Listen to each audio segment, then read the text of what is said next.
pour... J'étais assise, je me suis dit, oh, je voudrais que ça aille dans l'esprit avec mon mari, on ne sait pas. Hein. Alors j'ai regardé cette image-là, la confirmation est là. Je vais vous parler de Luc chapitre 2, je vous résume rapidement, au verset, attendez, verset 10. Je vais le lire lentement, mais moi je l'interprète à ma façon de parler. Hein. Verset 10. Maintenant je leur dis, ne craignez point, car je vous annonce une bonne nouvelle, qui sera pour tout le peuple le sujet d'une grande joie.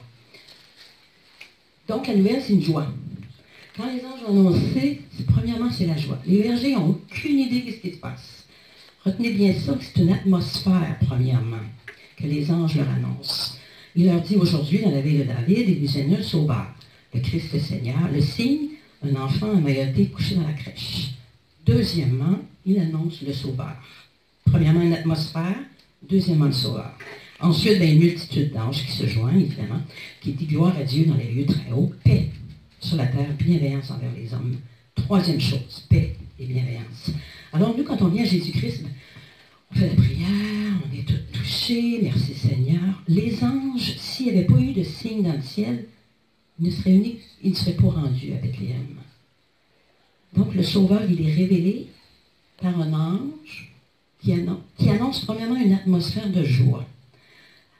Et même on peut aller un petit peu plus loin dans Matthieu chapitre 2, quand c'est pas à ce moment-là, ben vous le savez, ce sont les rois mages qui vont vers Jérusalem premièrement pour aller suivre l'étoile. Et juste avant d'entrer dans l'étable, ils sont remplis d'une immense joie. Alors la première des choses quand on vient à Jésus-Christ, ou quand on ne vient pas encore à Jésus-Christ, c'est la joie. Alors si les gens rentrent ici, il faut qu'il y ait une atmosphère de joie. Ça veut dire que tout le monde a le sourire, tout le monde est heureux. Non, non, c'est pas ça que ça veut dire. La joie du Seigneur, c'est notre force. Dieu le dit. Alors, cette atmosphère de joie va nécessairement révéler le Sauveur. On fait une prière ou une amitié qui se bâtit. Le Sauveur est révélé. La paix qui surpasse toute intelligence garde les pensées en Jésus-Christ. Voyez-vous le déroulement? Premièrement, la joie. Alors, c'est une chose qu'on doit premièrement travailler dans nos vies. Est-ce que je transporte une atmosphère de joie? Souvent, on veut témoigner de Jésus quasiment en les forçant. C'est pas ça qu'on va faire. On doit premièrement transporter la joie. Les gens vont être naturellement attirés. On va leur annoncer Jésus, ce sera un jeu d'enfant, je dirais. Le Sauveur est révélé à ce moment-là. Puis même, je dirais que quand on prie pour des gens de quelque nature, problème ou maladie, on doit terminer la prière en disant « Seigneur, révèle-toi comme le Sauveur ». Dans le cas d'une maladie, c'est sauver de la maladie. Dans le cas d'un accident, c'est sauver d'un éventuel accident. Révèle-toi comme un sauveur dans leur vie. Mais ils devraient premièrement ressentir la joie sur nous, ce qui va les attirer au Sauveur. Et la paix va venir s'installer dans leur vie. Parce que notre monde a besoin d'une paix.